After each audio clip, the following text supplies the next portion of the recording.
Hello and welcome back. As Lee mentioned at the end of the last video, we're now going to be taking a look at the QueueWorkItem. So Lee, why don't you go ahead and take it away? All right. This one will be another one of those fairly short videos, not a whole lot of code here. What we are going to do is take the worker thread that we've passed in and our priority queue, and we're going to assign this to our queue. Simple enough. We can do it with a single line of code, which would be QUE.enqueue. I can't spell today, so I'm going to rely on IntelliSense.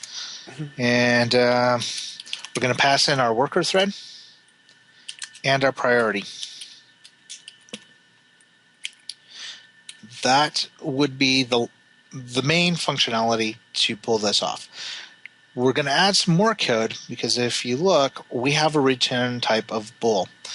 What I'm doing here is I want to make sure that this queuing has happened, that there's been no issues, no problem, or any type of error returned. To do that, we're going to use a try catch.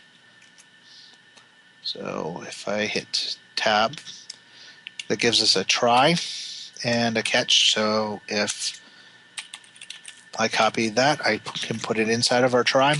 So it's going to try to add it. If it works successfully, I want to return a true.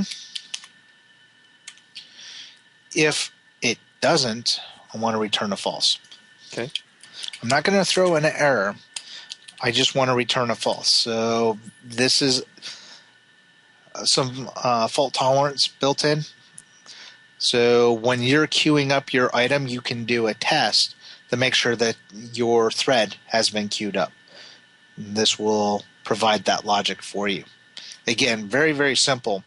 The nice thing is this all the work is being done by our priority queue, which is all the code that we've written over here. And we've made the interface to it very, very simple. So you just have to pass in whatever item you want, give it a priority, add it to the queue, and that's it. Awesome. So that'll be it for this video. All right. The next video, I believe, is the constructor.